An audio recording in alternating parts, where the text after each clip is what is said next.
Okay, Assalamualaikum and good afternoon, everyone.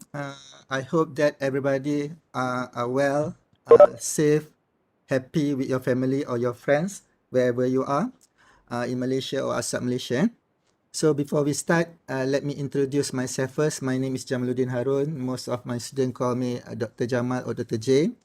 Uh, I will be your next facilitator after Dr. Diana's session yesterday.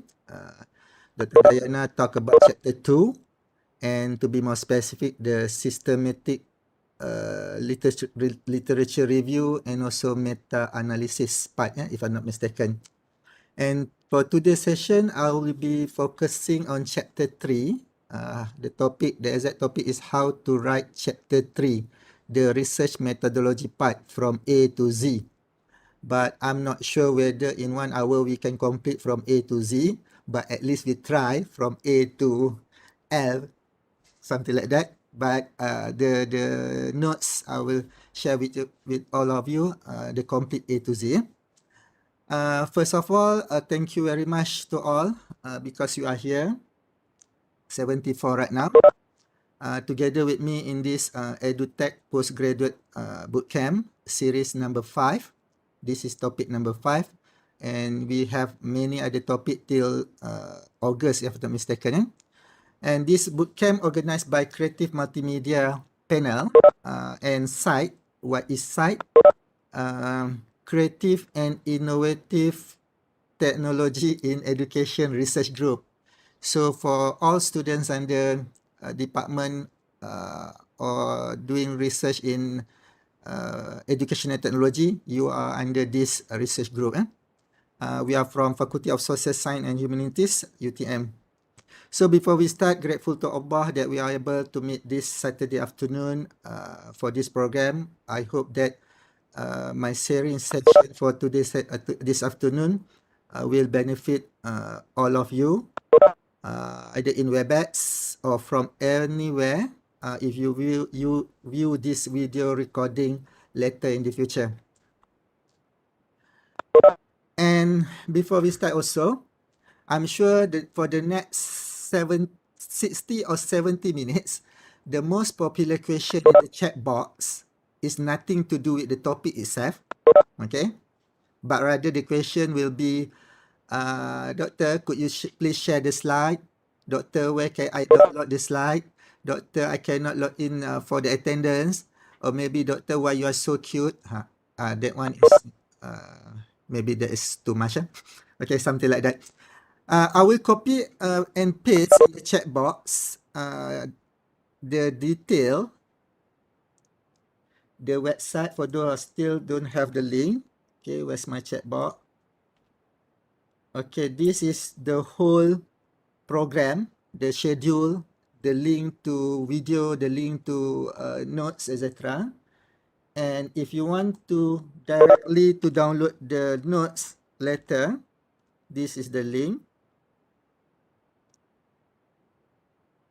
And for attendance, where's my link for attendance?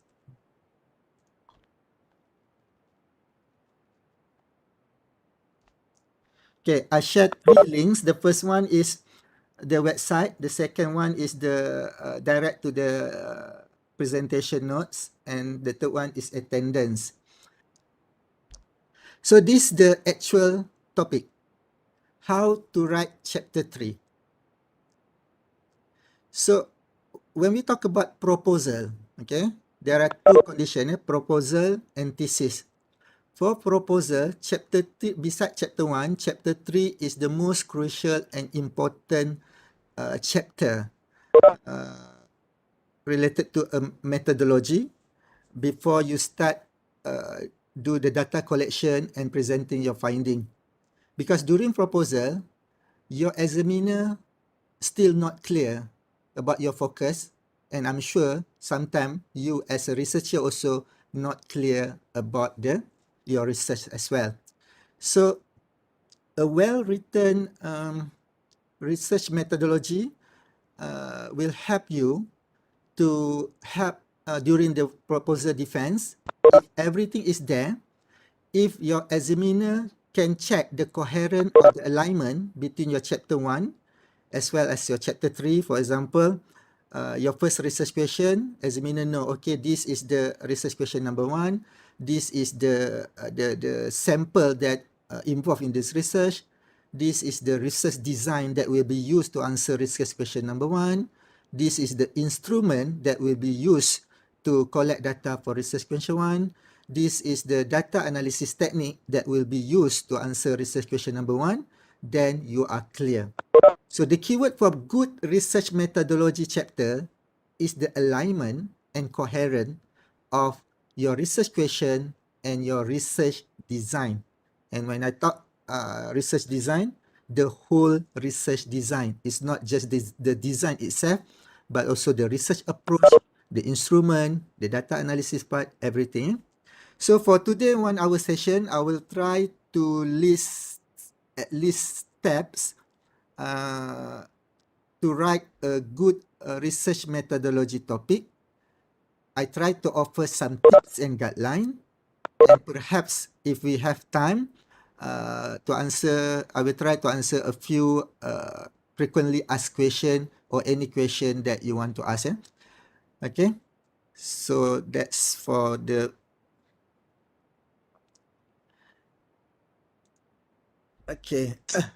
so what exactly is the methodology chapter?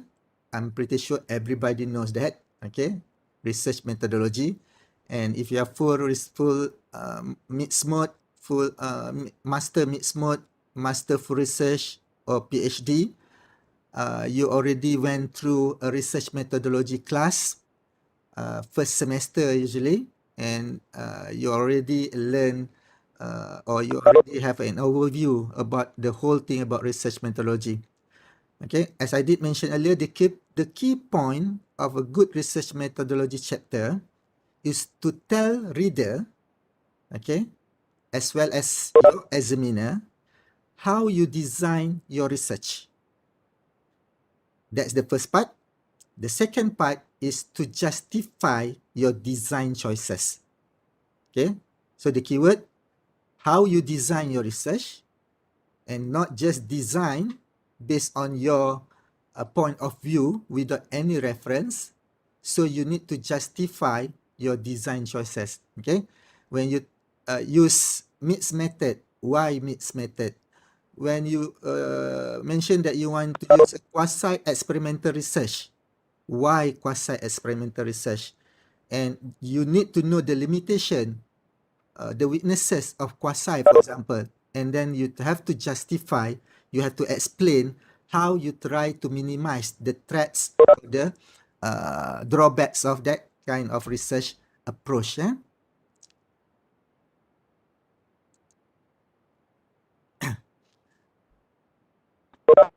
Okay, this one you can read later. We just want to focus on the, okay, this is the outline of chapter 3.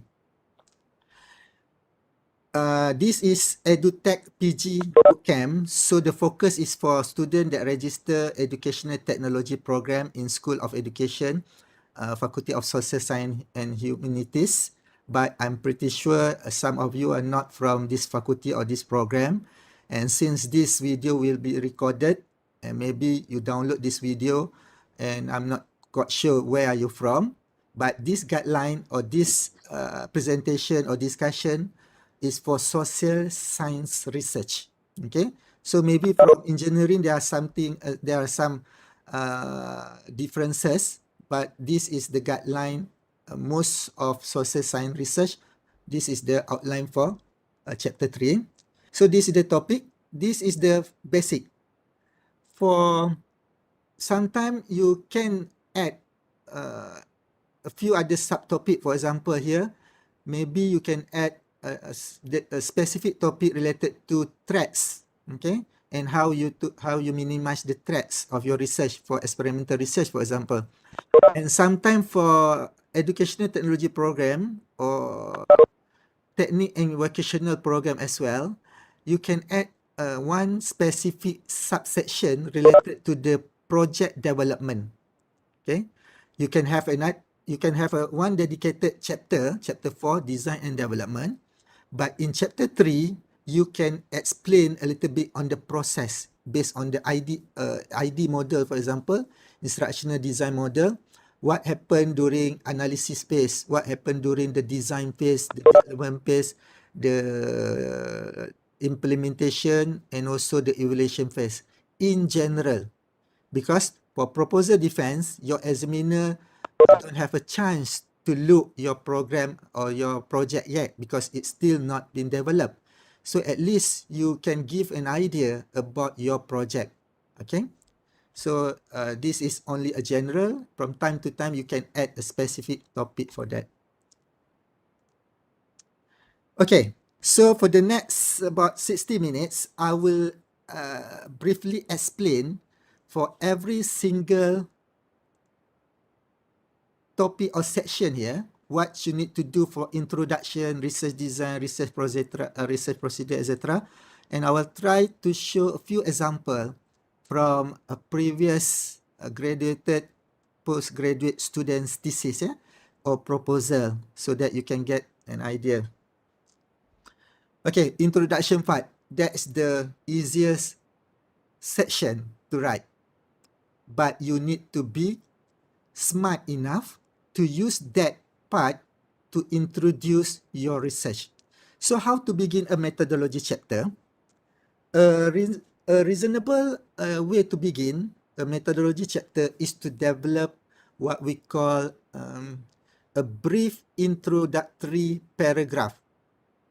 When I say paragraph, meaning that it can be one paragraph. Same thing with chapter 1. It can be one paragraph, but it's good for you to give more details, but usually for introduction, not more than 2 pages for chapter 1. For chapter 1, chapter 2, for chapter 3, usually 1 or 2 paragraph just enough. Not more than 1 page. What you need to put in introduction, usually you describe 2 things. The first one is the design of your study in general. And the second part, how you organize chapter 3. Why? Because this will prepare your readers for what is to follow and provides a framework, what we call a framework, so that they can get an idea. Oh, this is chapter 3 for this thesis or this research. This is the thing that I will read later for the next maybe 20 or 30 minutes if your thesis you have a long methodology. Okay, what you need to do in your introduction, as I did mention. First, you can probably start with a brief introduction, stating once again the purpose or the aims of your study. So do remember, sometimes readers just jump to chapter 3. Sometimes readers or examiners jump to chapter 5.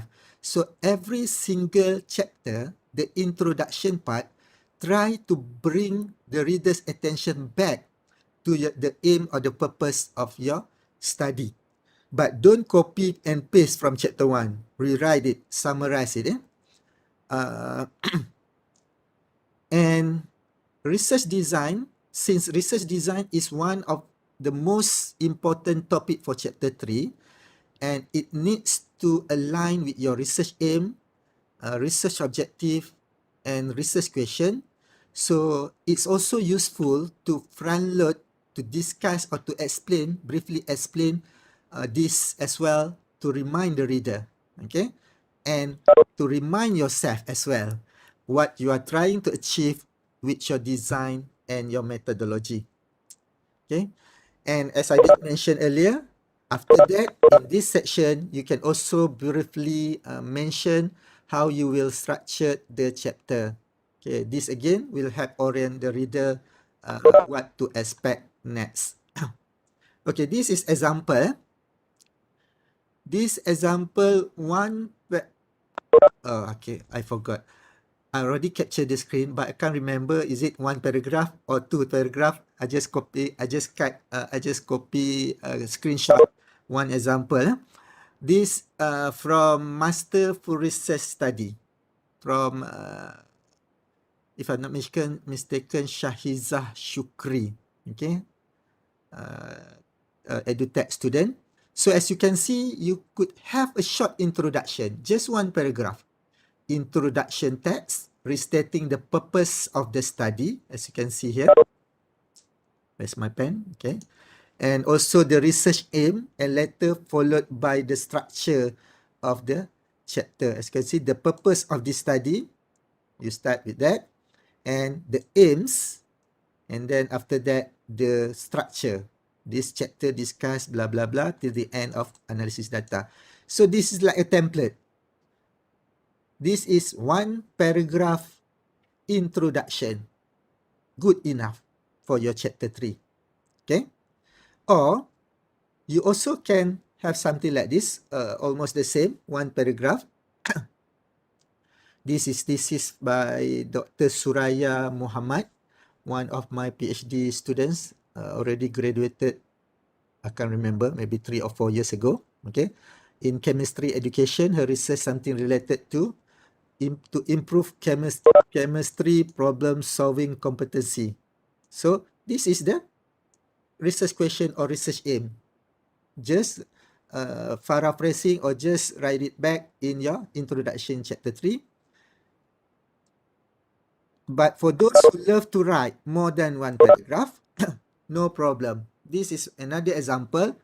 This is from Dr. Jamalludin, not graduated yet, still doing correction. So inshallah will be graduated soon. Already passed the Viva and now in the correction phase. So as you can see, this is example of 3 paragraph. Usually not more than 1 page. So as you can see here, first, this chapter explain about the methodology used. His research something related to the effect of constructivist digital game-based learning environment for slow learners. And the focus is to improve engagement and achievement, if not mistaken. So here you can see, start this chapter by explaining the methodology used. And the title, one of the research objective, the effect of constructivist mathematical digital game-based courseware to learn mathematics. And then here you can see he stated the research objective and also the research phase. And at the end, he explained about the design, quasi-experimental method, and also the structure, the research design, research sampling, research procedure, pilot study, etc.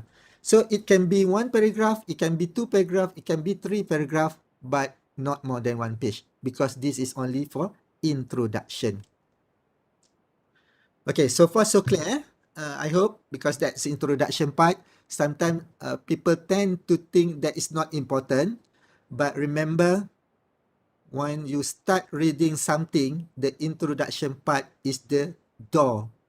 Okay, before they can go to another room, there is an introduction part is the door. If like a living room, if the living room is useless, nothing much there, maybe they will stop at the living room and get out from the house.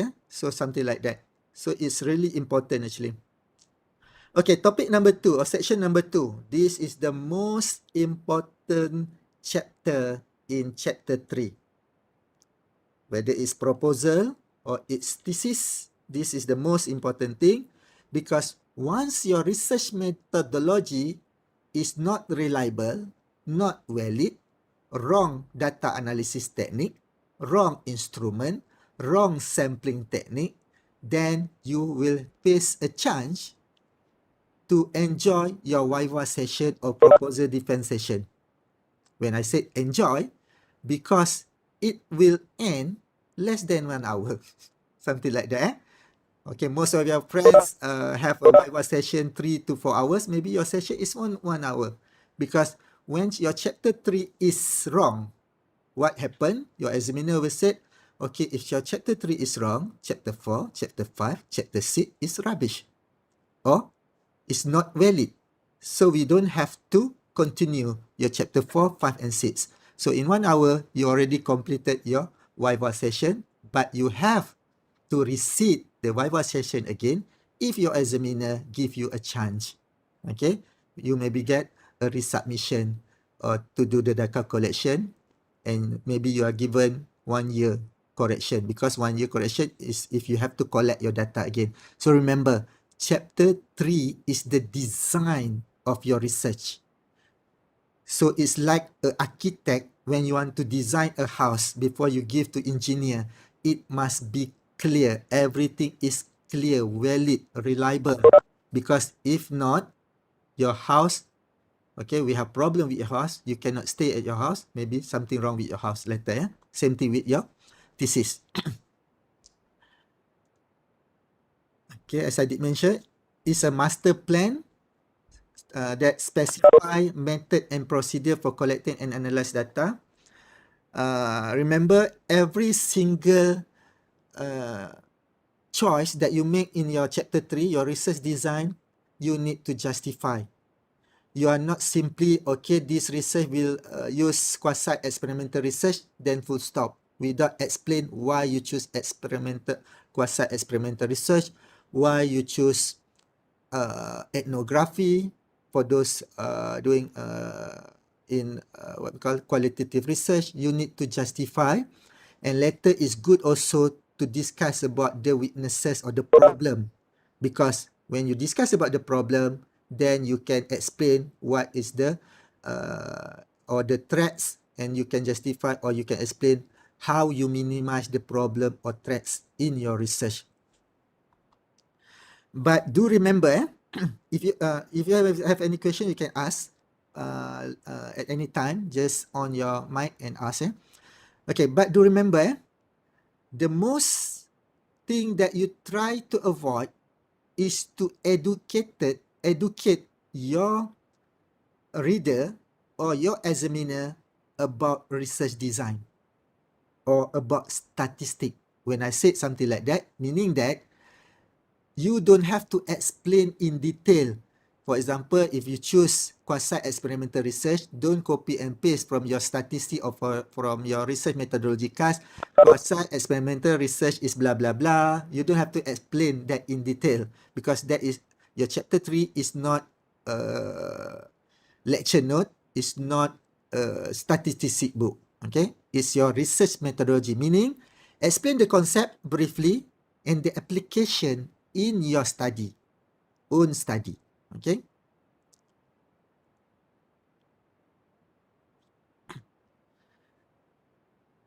Okay, research philosophy.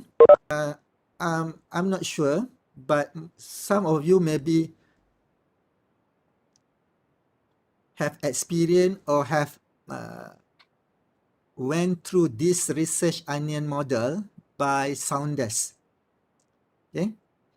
So research philosophy is one of the subsection in chapter 3, but it's not compulsory. But it's good for you to have this, to show that you know your research philosophy, because research philosophy will guide you for your research method, research approach, research instrument, etc. But I did mention earlier, it's not compulsory. Most of my students don't have this research philosophy except 2 students, if I'm not mistaken. Okay, so, but it's good. So as you can see from the research onion model by Saunders, you can see start with the philosophy. There are at least 4, but the most popular is positivism and interpretivism. Okay, and from this philosophy, we go for the approach, deductive and inductive.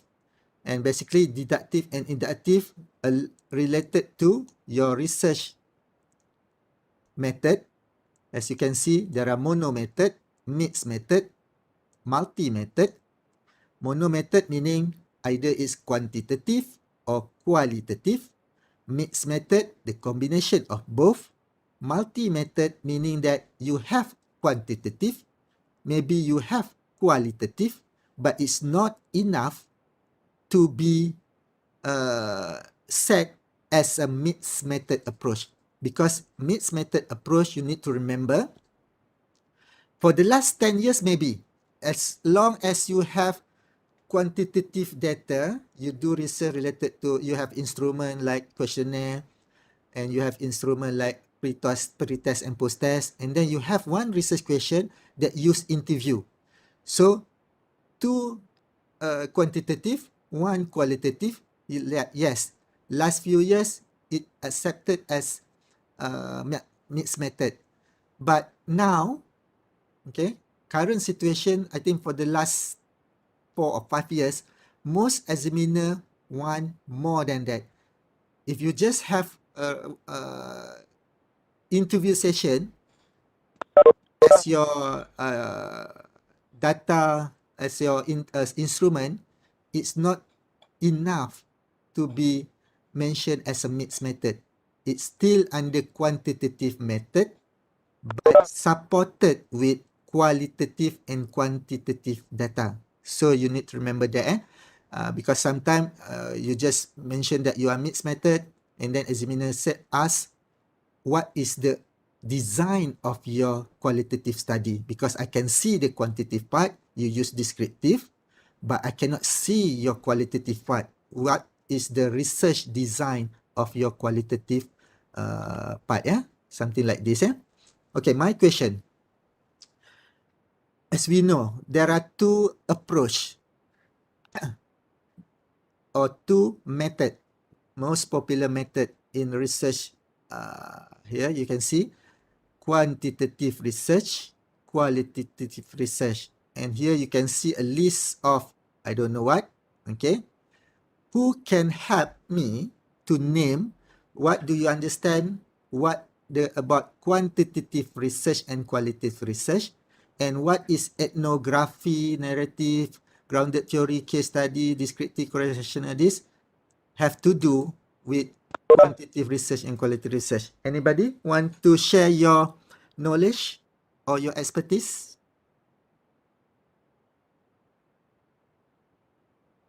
Anybody? When somebody asks you about your when you say that, okay, my research is qualitative, is that a method? Is that an approach? Or is it a research design?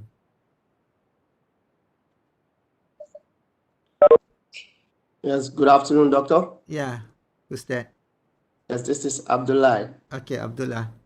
What Yes, is your opinion? yes, my opinion about the two is that they are both methods. They are both research methods Which one? under Okay. research approaches. The quantitative has to do with empirical data collection, Okay. while qualitative has to do with interview method. Okay. Collection of interview, trying to examine, trying to understand, why quantitative uses survey method most especially. Survey method actually applies two major approaches, such as longitudinal and the cross-sectional method, while qualitative always uses interview method with narration of trying to examine, understand a situation. Okay, thank you very much, Abdullah, for your opinion and answer. So as you can see, yes, part of Abdullah mentioned is valid for this situation. You need to remember, when somebody asks you about your research method, your research approach, your research design, you need to know to differentiate that three elements. And as Abdullah mentioned, quantitative or qualitative is the approach or the method. That's why we have another one, mixed method. So your research method or your research approach can be quantitative, qualitative, mixed method, or sometimes multi-method. So what about descriptive correlation and everything here? This is what we call design. Okay?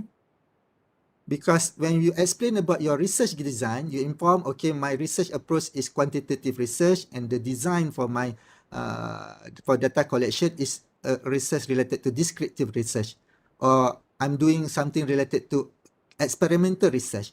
So when your design is experimental, automatically your research approach is quantitative.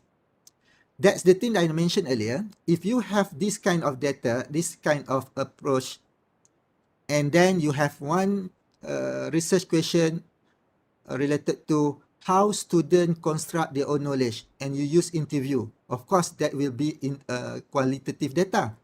But you cannot say you are mixed method if you are not using any design for qualitative method here. At least if you said, okay, for to check research question number 4 and 5 on the how, I'm using case study, then only you can say that, okay, I'm using mixed method, because you have both. You have experimental design for your quantitative, you have case study for your qualitative. But this is something, sometimes it's quite subjective, because it depends on your examiner. Sometimes examiner accept, okay, without any case design, any design here, it accept as a mixed method. But just be aware of this situation, because sometimes your examiner will say you are not mixed method because there is not enough foundation to be mentioned as a mixed method, because you only have interview data instrument and qualitative data. That's all. So your research is still quantitative approach, but supported by quantitative data and also qualitative data. Okay. So this is very important that you need to inform in topic 3.2. You have to explain about your research approach as well as your research design. And most of the time, you can also explain together with the instrument itself. Later I'll show you example. Okay, for those who want to know more about the differences, you can check Creswell. This is from Creswell chapter 1, if I'm not mistaken. It show the connection between the philosophy with the design. As you can see, the design for quantitative experiment, for example, design for qualitative ethnography, for example, design for mixed method is explanatory or exploratory. And for this, you have also to need to align to show the connection between your philosophy and your research approach and design with the how you collect data, how you analyze your data, how you interpret your data, how you validate your data. Okay, this example for qualitative study. Assalamu alaikum, Doctor. Waalaikumsalam. Yeah. Yeah, this is Abdul sir. I Yeah. want to ask a question. You just mentioned that when you have a design that has to do with some part of the RQ is quantitative and some are qualitative, Yeah. that it is not enough. If I may get you right, that is not enough to be referred to as mixed method. Yeah. Yeah. Now, when in a situation where you have that and you now employ explanatory sequential mixed method, is that not a mix? Is that not? And you call it? You have just like what I have described now, and you call it. Can we call that as explanatory sequential design? Okay. What I mentioned is to in between quantitative and qualitative, you have instrument. The instrument support which type of data. Okay. If you have one instrument, let's say interview, most of the time interview is qualitative data, but it will not it not enough to be accepted as mixed method if there are no design that represent that qualitative part here. Okay. That's why if you have interview, you maybe you want to use a mixed method approach, then you have to explain, for example, like this, the case study method. If you have this case study method, then you have a qualitative design part. Then you can inform my research is mixed method and I'm using this explanatory sequential. Okay, you need to have both the design part. For example, for quantitative, you have experiment. For qualitative, you have case study. And then it depends on you start with quantitative or qualitative first. then you can mention your mixed method is explanatory or explanatory, or the other two mixed method approach. Okay, I hope I answer your question. Oh, okay, yeah, doctor. I want to be more clearer. In that situation, a question that has to do with quantitative. So, in order to further get an in-depth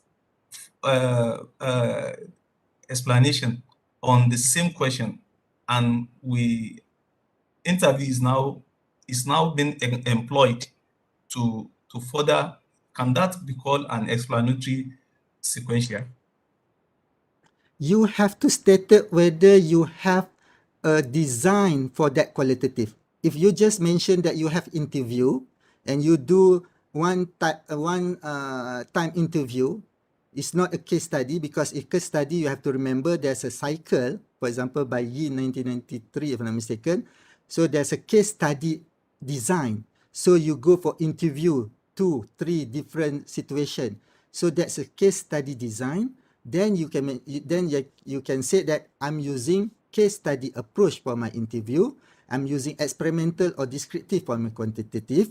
So the mix of these two types of design, case study and also descriptive, then you can go for mixed method, and then it depends on which start first, quantitative or qualitative. Then you can choose whether it's explanatory or explanatory.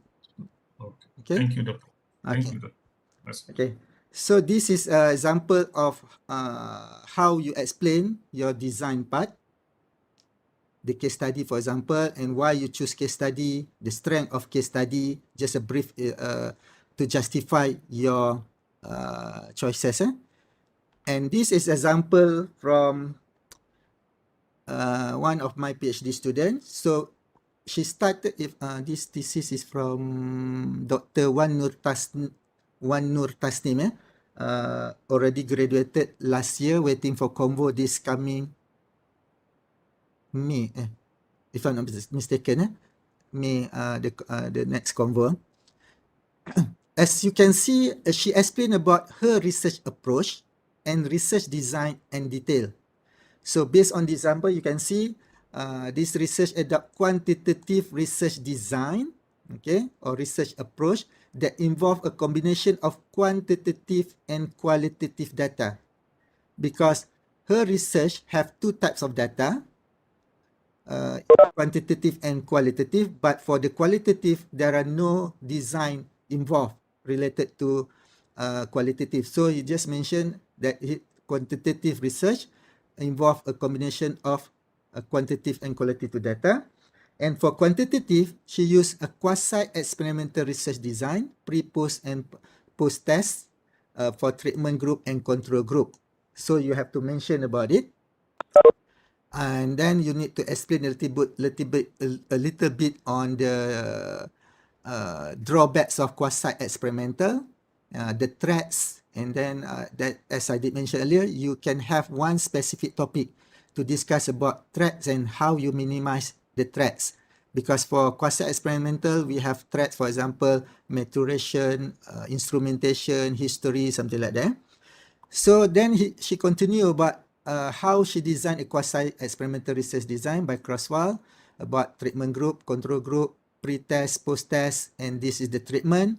The treatment for treatment group is the online social collaborative problem-based learning task, and for control group, no treatment, a direct task, just use the online learning as it is. Okay, and you need to explain here. And it's good also to have this kind of table to summarize everything. This is the thing that I mentioned earlier. You need to inform, okay, for research question number 1, okay, this is what are. So what are the type of interaction, okay? So she used a qualitative approach, a content analysis from article, as well as interview protocol with expert. So this is qualitative data. And then what are the effect? So this is quantitative, and the focus of the design is quasi pre-test, post-test experimental design, and the instrument is pre-test and post-test. And as you can see here, this one quantitative plus qualitative, this one a qualitative, and to answer this final research question related to her topic, title of the research, the triangulation data from both qualitative and so meaning that if your examiner or reader read about your summarize everything here, then we know, okay, the combination of quantitative here, this is qualitative, and it will help you to design your instrument after this, because we know, okay, for how do different type of student, when you see or when you read how as a research question, then most of the time, if not all of the time, is qualitative. So you cannot use survey, for example. Okay, it is not advisable to use survey to check how do different type of interaction. So meaning that your research question will help you to guide you to design your research instrument. For example, what are the effect? Of course, you are using quantitative because quasi-experimental, and you give pre-test and post-test. But when you go for how, most of the time, qualitative, maybe you can interview, observe, or student perform certain reflection. And if you use a quasi pre-test post-test, for example here, you need to justify why, because if you we already know there's a lot of other experimental research design, a pre-experimental research design, quasi and true. True, of course, we don't have a chance to do true experimental research design. But under pre and quasi, there are many other type of research design. A single group, two group design, two pair design, parallel group design, Solomon for group design, quasi a pre-test, post-test design. Why you choose pre-test and post-test design, for example? You need to justify that. Okay. Okay, this is another example from my PhD, Dr. Kofi Ku Pui Wood. Okay, her research is something related to game-based learning and how the game, to be exact, she called it epistemic scenario game-based learning, if I'm not mistaken. How that kind of game improves student performance, student argumentative knowledge construction, and also higher order thinking. So as you can see, this is the research question number one. What is the impact? So as you can see, the quantitative method, and this is the instrument used for quantitative method for this research question. And as you can see here, she has how. Three research questions related to how, the process. Because do remember, for PhD in educational technology especially, it's a time that you move from the comfort zone just to check the effect of your treatment towards some variables, specific variables, performance, achievement, engagement, motivation, something like that. That is only specific the outcome. But now, research trend is we don't want just the outcome. But if the outcome is positive, engagement improve, motivation improve, we want to know how, why. So it's good to go for mixed method or quantitative but supported with qualitative data. For example, here you can see qualitative part, and then at the end she construct a framework, triangulate from the qualitative finding. So this is another example on how you present how you show the alignment between your chapter 1 research question with the research design, research approach, and research instrument. So during presentation, you don't have to use many slides. Just this one slide, you can present the whole research design. Okay, so because during presentation, you only given less than 20 minutes. Okay, you need to explain the whole thing in one go. So in one table, something like this, you can present everything. Okay, research procedure. It's already 3 o'clock. Okay, that's why I mentioned chapter 3, there's a lot of things to, I think. But for those, as I did mention, for those who have work, something else to do, you are free to go, but then you can watch the recording later. Maybe tomorrow we upload the session. Okay, research procedure. The procedure section is based directly on the research question. Specifically, this is the how-to part, meaning that if somebody want to replicate your research, they read about your research design, they can read your research procedure, they can replicate your research. They change a little bit on the research question, the research instrument, but the procedure is clear here. So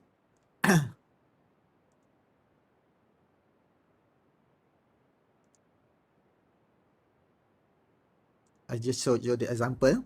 So this is one example. First, what you need to do is explain the main purpose mentioned here. The main purpose of the research procedure to ensure that this research was conducted in strategic manner. So this research by Dr. Siti Khatijah Aisyah Ibrahim, graduated 3 years ago, if I'm not mistaken, now in KL. Her research also something related to argumentative knowledge construction process in a social collaborative learning environment towards higher order thinking. So as you can see, they mentioned a research procedure here. And also, she explained in detail every phases. So there are, I can't remember, 4 or 5 phases. Phase number 1, preparation for research instrument. So 3 type of instrument are developed: performance test, critical, I can't remember what's this. Quite old already. Can't remember what is CPT. Okay. And you can summarize everything. As you can see here, this table, this is from Dr. Siti Khatijah Aisyah. First, she explained everything. The phase number 1, what happened. Phase number 2, what happened. And then she summarized everything here. As you can see, the thing I showed earlier is only phase number 1. It's not compulsory to have every single procedure for every single phase here. But the most important phase that you need to present your procedure is here. Phase number 3. Phase number 1, as you can see, preparation. Phase number 1 is preparation for research instrument. It's not compulsory to explain that. Setting the social collaborative learning environment is not compulsory to do that as well, because this one we have chapter 4. But in chapter 3, it's compulsory. I can say it's compulsory. For my student, it's compulsory. I always mention to them, it's compulsory for you to explain what happened, the research procedure that you take during your data collection procedure, data collection process.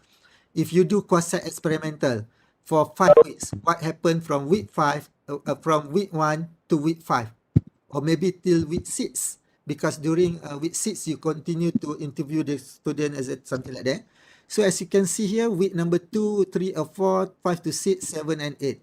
Okay, week number 1 is not here because week number 1 maybe to introduce about the concept, etc. Okay, so as you can see here, so examiner already know, can replicate about the research procedure. Week number 2, give pre-performance test to 21 second year student, computer science student.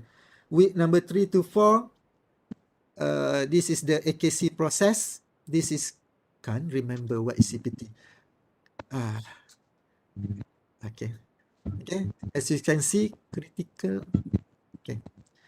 And then phase number 4, data analysis. Here, you don't have to explain detail, but phase number 3 here is compulsory because it helps reader to know about your research procedure in detail. And this is example of Dr. Wan Tasnim thesis, as I mentioned earlier.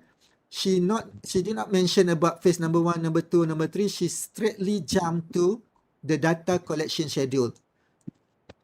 If you compare with Siti Khatijah Aisyah thesis previously, phase number 3. So here, week number 1, student account in M-Model, platform set up by researcher. And then week number 2, pre-performance test. And week number 2 also, she divided student into 7 group for treatment group. For control group, there are no work group because it's nothing to do with collaborative learning. Student learn by themselves. Student complete online social collaborative problem-based learning task number 1. For treatment group, nothing happened, just learn by themselves.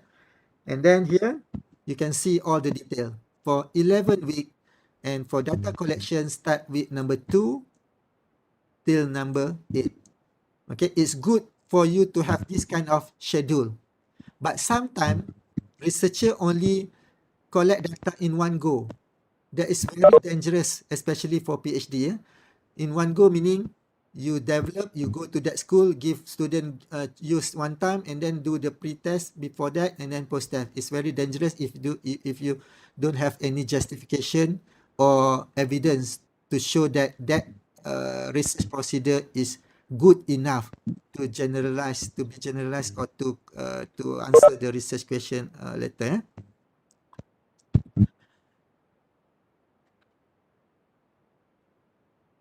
Okay, sample and population. This is a quite simple topic, but it's very dangerous if you're not clear about your research as your sampling techniques or sample method.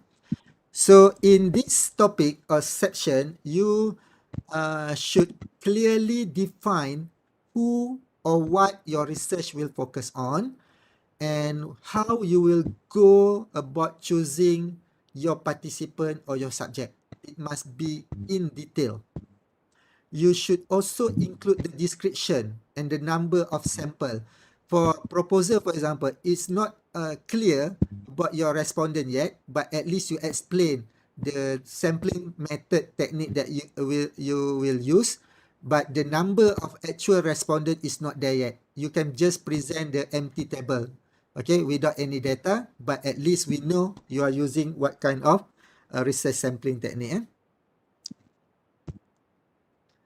Okay, this one we don't have to discuss. You already explore in during your research methodology class, but you need to remember, you have to understand the sampling methods here. You need to understand why you choose probability sampling method, why you choose non-probability sampling methods, and if your sample is quite big, for example, you want to collect data from the whole school of education, year for student, it's not advisable just to use simple random sampling to choose, let's say, 300 students. So it's good for you, be more systematic. Okay, I will show you what do I mean by more systematic. So this is example on how to write sampling. Yeah, this is from Siti Khatijah Aisyah as well. So she explained about the population here, as you can see. And then in order to answer level of student thinking, okay, who is the respondent, who answer which instrument, because because in your research perhaps there are 2 or 3 level of respondent. First respondent is maybe to answer research question number 1. Second type of a group of respondent to answer research question number 2 and 3. One category of student to answer research question number 4, because you want to interview. You cannot interview the whole class. Maybe you interview 5 students. So that also you need to explain on how you choose that 5 student from all 30 students as well. So and then you can summarize everything, something like that, something like this. Type of sampling or technique, purposive sampling, 21 student. For research question number 2, also purposive sampling, 10 student to answer this research question, to do this learning task. Also from research question number 3, purposive sampling, 21 student, purposive sampling, 10 selected student based on this criteria. Because this is the thing that I mentioned earlier, the how part, she want to interview, so she cannot interview the whole 21 student, she only want to interview 10 student. So 10 student, this is the criteria. Highest difference score in performance test and active participation in Edmodo discussion. So based on these 2 criteria, she ranked the student and select top 10 student to interview, because she want to know how part. Okay, so you need to justify why you choose this criteria. And this is the thing that I mentioned earlier. It's good or it's advisable to go for more specific research sampling method, not just simple random. For example, here, this researcher want to collect data for all year 3 students in School of Education. This is the program. Physics, chemistry, maths, language, science, G, I can't remember what is G, S is sport science. So let's say this is all the students from year 3, and she already know the total number of students for each section here. So all total number of students 294.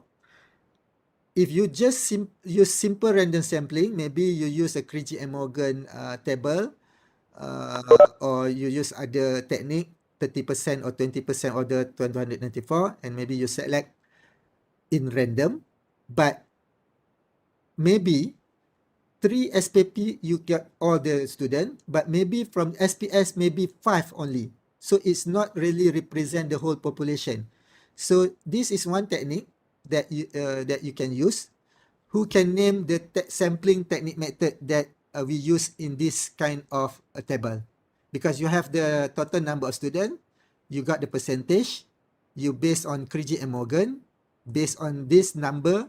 So from 20 students, you just select 15, and altogether 185 student participant from this population.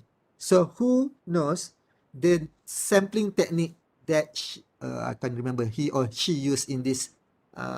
Maybe you can type in chat room. Okay, what is the sampling technique that she or he used in this research? Okay, maybe you can check in the chat room and then press enter so that we can get a basic idea about your whether you can remember about the sampling technique method. Nobody? Okay, you can check this table. Of course, the keyword sampling method here is probability sample method, and there are 4 categories: simple random, cluster sampling, systematic sampling, stratified. So you need to mention exactly the name of your sampling method here, not just simple random sampling. For PhD, it's quite dangerous simple random sampling unless you have a reason, justification for that. So for this is, I can see systematic sampling, strata, cluster. This is what we call stratified sampling, strata. Okay. So you have to revise your lecture note on research methodology to get an idea about this one. Same thing like this one. This is from one of the thesis that I was the examiner. If I'm not mistaken, from UNIMAS or UMS. So here, the target population is 1346, 1,346 employees in Malaysian oil, gas and company. Yeah, I think I got it right. Employees of oil and gas and company, and she divided 2 different groups, technical, non-technical, and based on this, she used quota sampling just to get a proportion, a correct proportion, and then based on this, she used convenience sampling to choose from non-technical 20 participants, from technical 241 participants. But one of the question related to this during her Viva session is why she used convenience sampling, because convenience sampling is the lowest, what we call rank in random sampling, convenience random sampling. So it's very dangerous to choose convenience sampling if you don't have any justification. So here she has a good justification. Okay, because she mentioned that she has evidence that previous study have shown that the convenience sampling method is used when the random sampling process is not practical, because this is corporate oil and gas company. You cannot simply meet the supervisor, okay, randomly select, can you randomly select a participant from my research? No. Okay, so you cannot use random sampling here. That's why it's a convenient sampling technique. It's advisable for this kind of situation. Okay, general rule for quantitative. Somebody asked, how many participants is enough? It depends on your research question. It depends on your research aims. It depends on your many other criteria.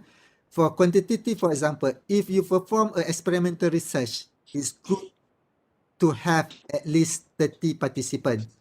But if you have less than that, it's okay, but you need to make sure the data analysis technique you need to consider if you have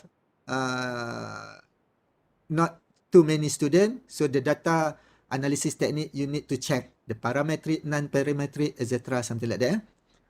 Or you can use also keyword 10 to 20% of the population for descriptive design.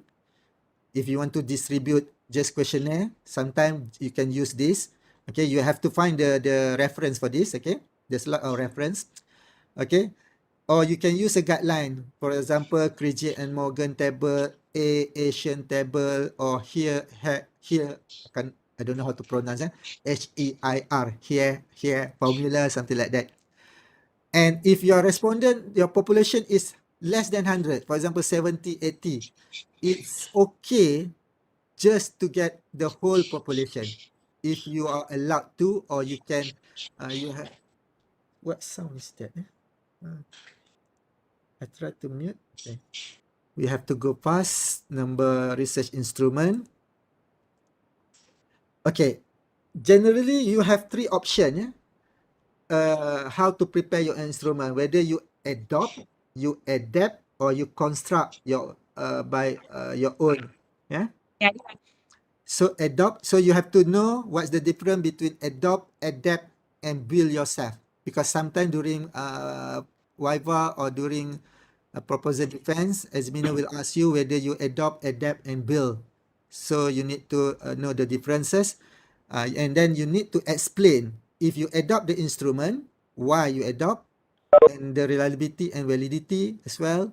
If you adapt, meaning that you do some minor changes to the instrument, what the changes, what you need to explain in detail, the reference that you use.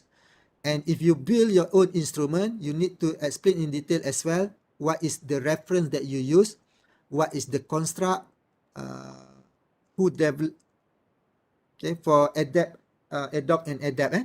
Who developed the instrument, you need to explain. Who validated the instrument, other study that have used the instrument.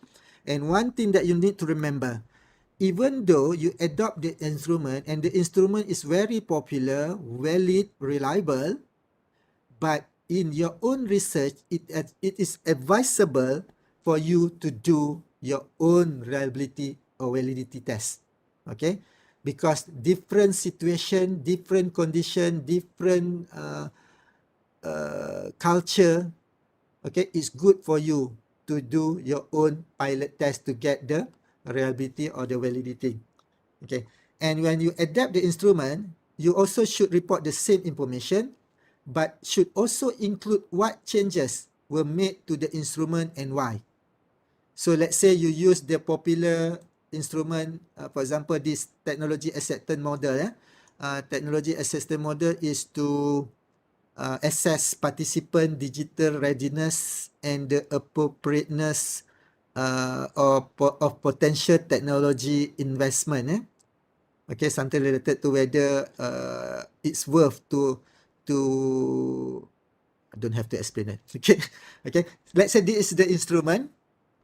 So even though it's reliable, valid, and thousands of researcher already use that instrument, but for PhD or full research study, it's good for you to do the reliability and validity check again, because as I did mention earlier, the rationale. And here in your chapter 3, for data instrument part, you need to explain, as I did mention earlier, how many instruments were used. Usually you discuss based on research question. Research question number 1, okay, I'm using pre-test and post-test. Then you have one specific topic, pre-test and post-test, to answer research question number 1. For research question number 2, You have questionnaire and interview. So you need to have two topics. For research question number 2, what is the instrument, the questionnaire, you explain about the questionnaire, you explain about the interview.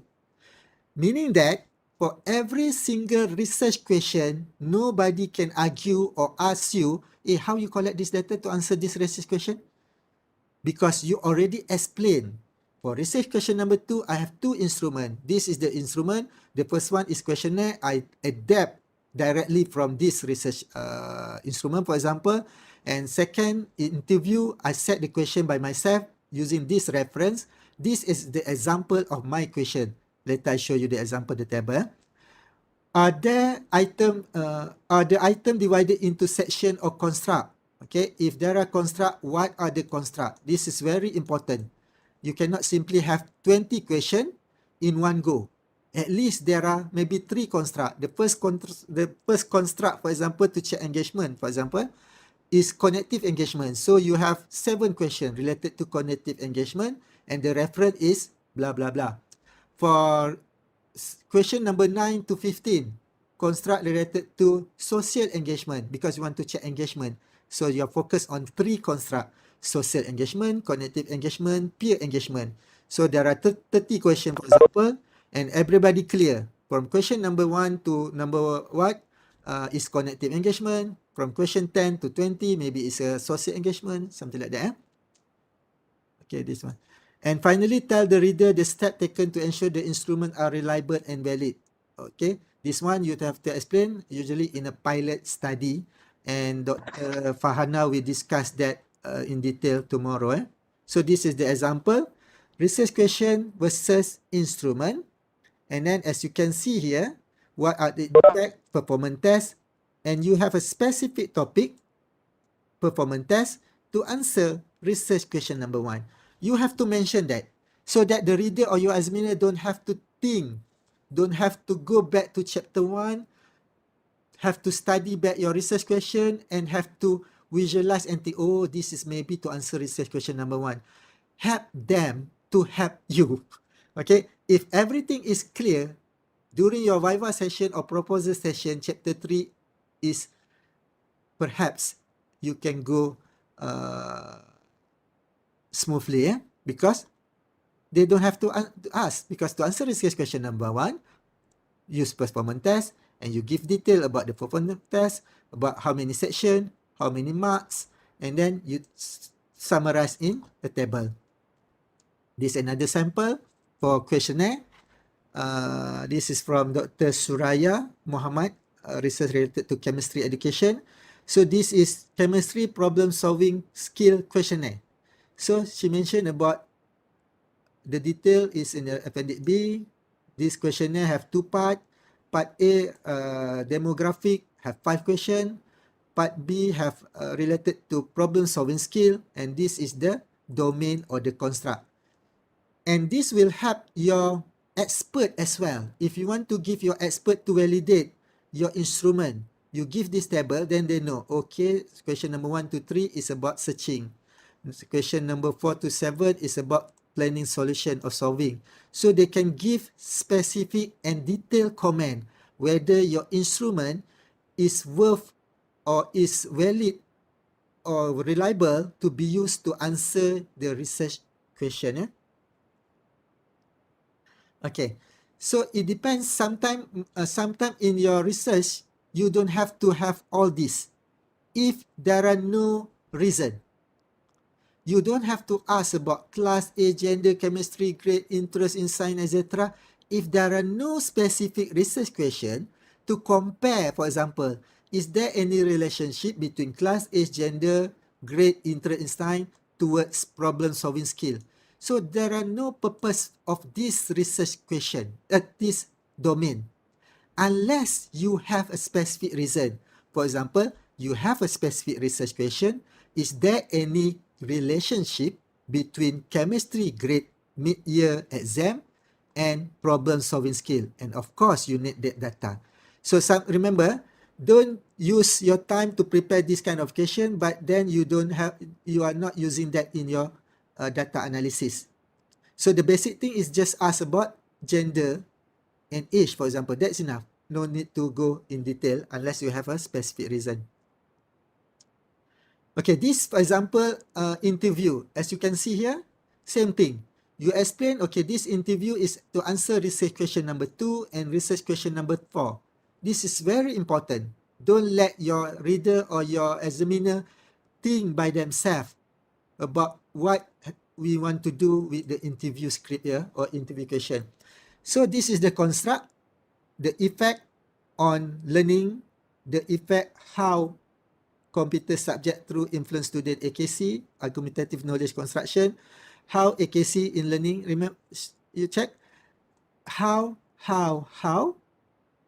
meaning that this is most of the time qualitative, and we go for interview. So there are 3 interview questions for each construct, and then it's good in proposal, if you already have an idea about the question, just draft the question, example of the question.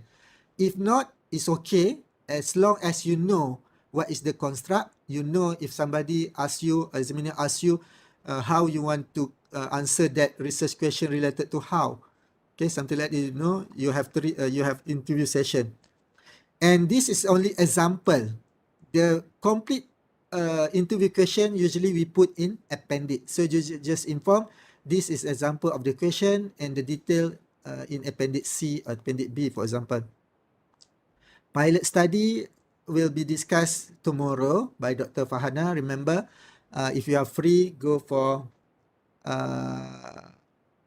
Dr. Fahana session tomorrow 3 o'clock to 4 o'clock.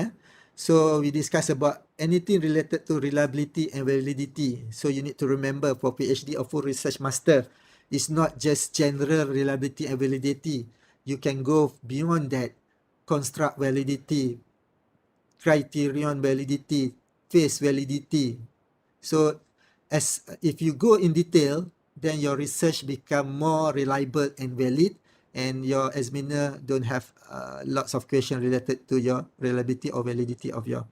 Okay, 322. Okay, I will speak the last topic. After this, I will read chat if you have any question.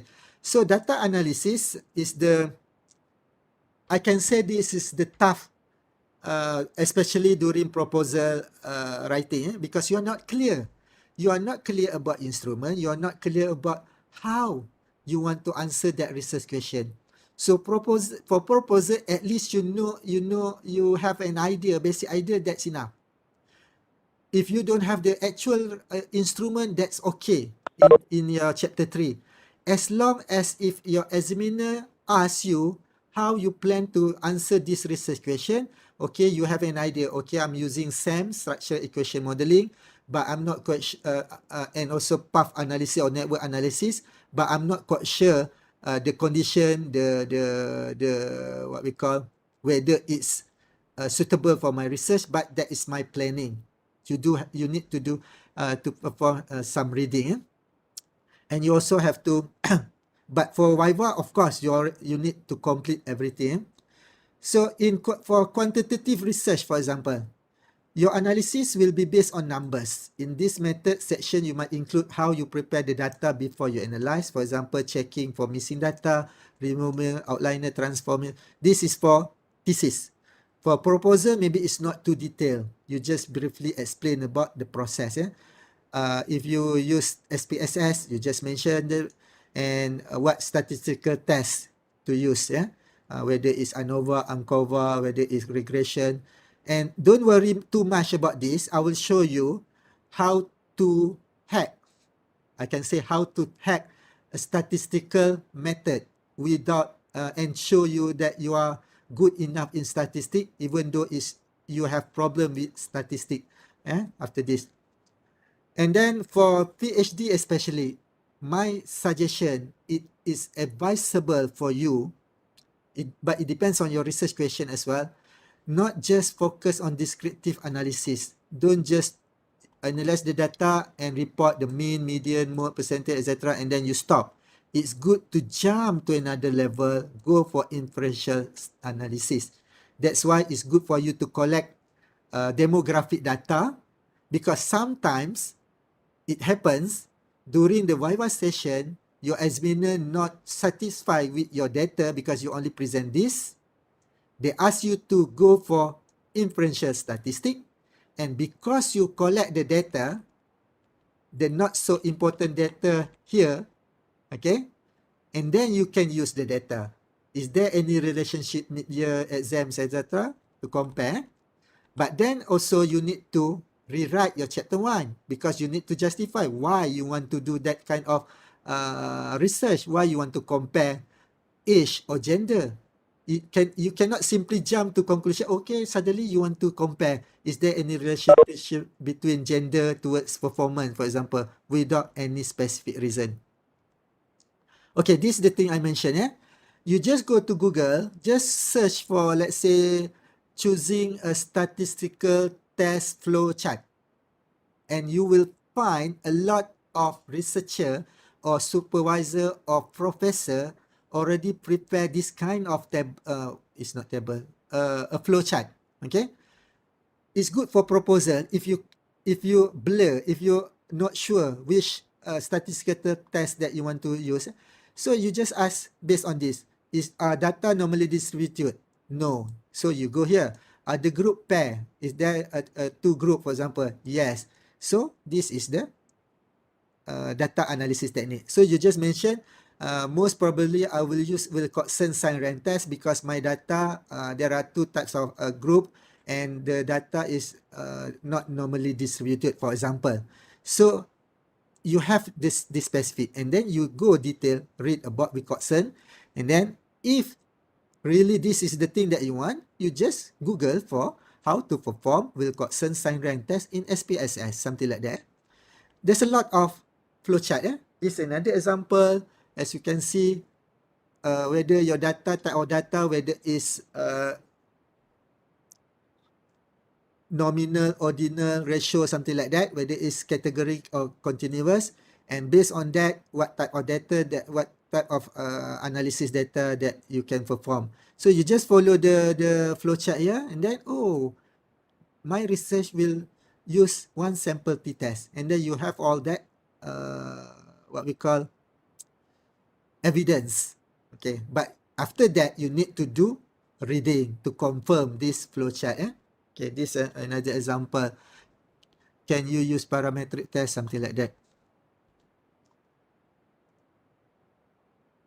Okay, and then for qualitative data, of course, it's quite different. Then you can go detail on whether you want to do a content analysis, you want to do a thematic analysis, you want to do discourse analysis, and then you need to remember or you need to know what the differences between, because sometimes during proposal defense or viva session, examiner tend to play around. When you say that you want to use content analysis, maybe she or he asks you what type of content analysis you want to perform, or why don't you use discourse analysis, for example, even though it's almost the same, but somehow it has a differences between these three most popular research data analysis for qualitative. Okay, Alhamdulillah, 3:30. I take more than 1 hour to present this one. And for those who are not clear about what happened next, I did mention earlier, for those who ask about, want to know more about this session, because it's quite fast, okay, I have to move forward as fast as possible. And then you can watch the recorded video. This is the URL. Somebody already copy and paste to the chat room. Okay, but don't go right now because it's still not there. You can try to check tomorrow. And the slide presentation as well already compiled as a PDF version, and you can download here or also tomorrow. And attendance, you can go to the chat room. You can go for the attendance there. And do remember, tomorrow we have another session, how to conduct pilot study to complete your research, this research methodology topic. Okay, Alhamdulillah. Okay, now I open for question and answer. Maybe 3 or 4 questions. Maybe I check the chat room if there are questions. Okay, most popular question, as I did mention, where get the slide please, where can I find attendant? Okay, any question? You just can unmute your mouse, you unmute your microphone and you can state your name and question if I can answer any question. Okay.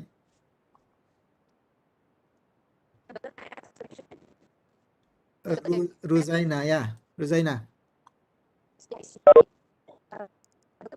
It's not clear, Rosaina.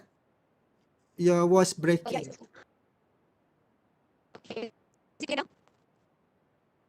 We have problem with your sound because I cannot hear you. Maybe you can type if you have problem with connection or with your microphone. Oh, Assalamu alaikum once again, Doctor. Waalaikumsalam. Yeah. This is Abdullah once again. Abdullah, yeah. Please help yourself, Abdullah.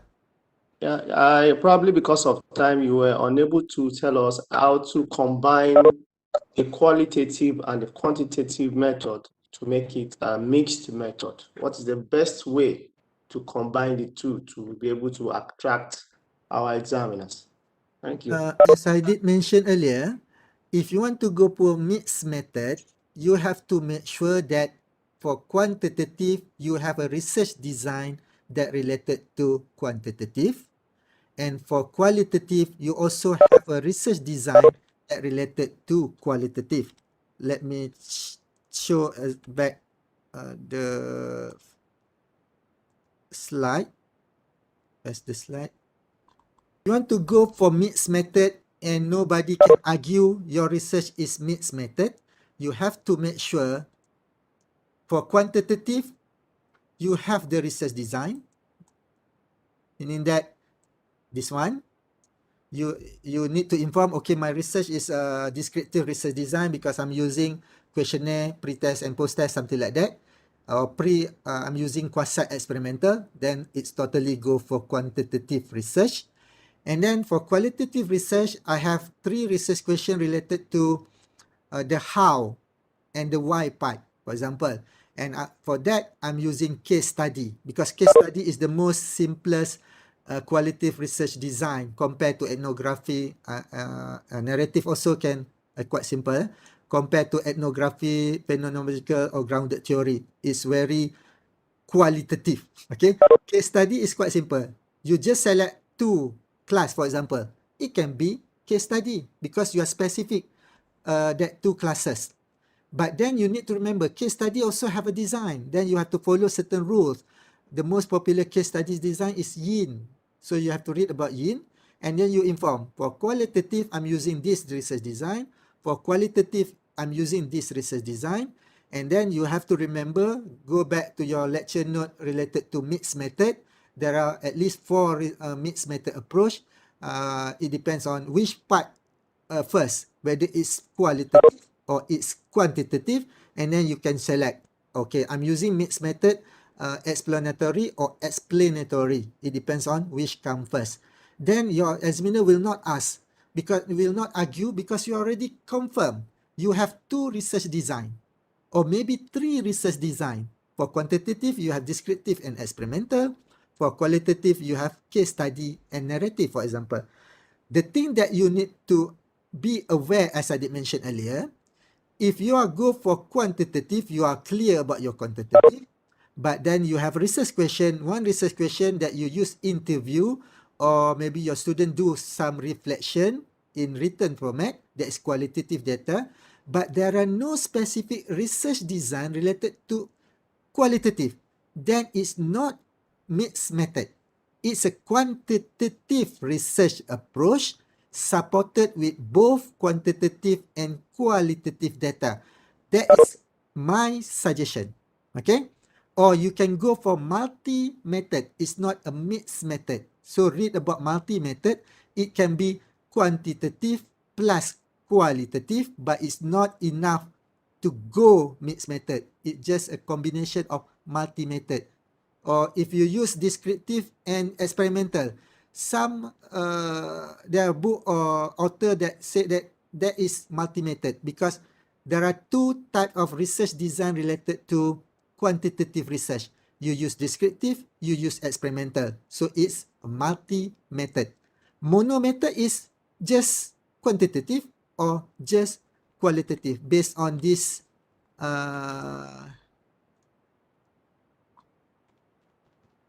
why it's not moving?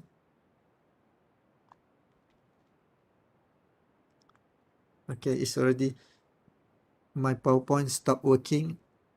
Maybe because it's almost 2 hours and they said it stopped. Okay, it already started. Okay, Abdullah, is it clear? Answer your question? Very clear. Thank you so Okay. much, sir.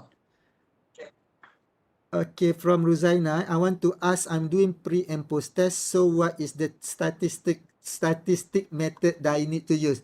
As I did mention earlier, this is not research methodology class.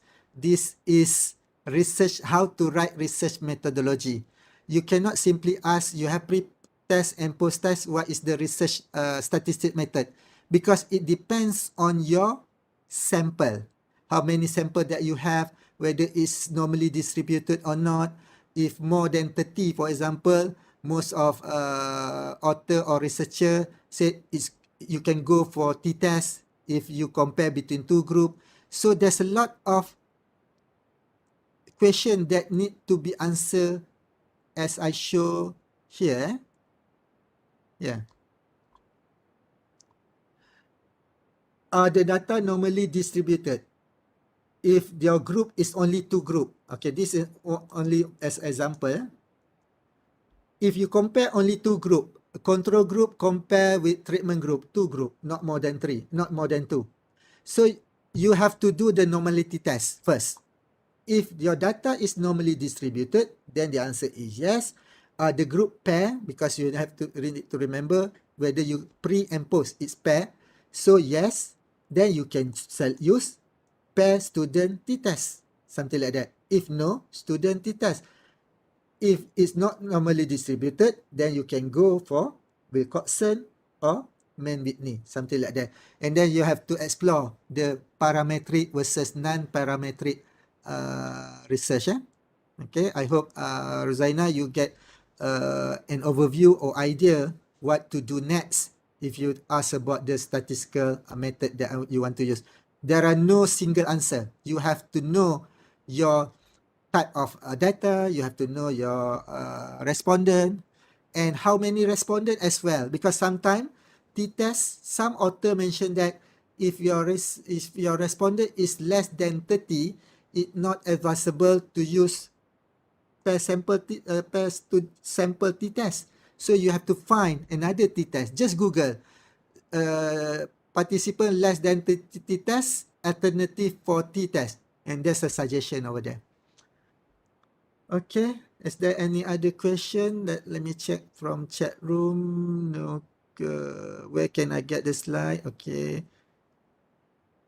I think there are no question. Okay. So any other question? Okay, if there are no other question, I'm sorry because it takes longer than expected, but I already expect that it's longer than 1 hour. Okay, but I hope that this sharing session will help you at least to know on how to move from chapter 1 to chapter 3. Because sometimes I always ask my student, after you completed chapter 1, go directly to chapter 3.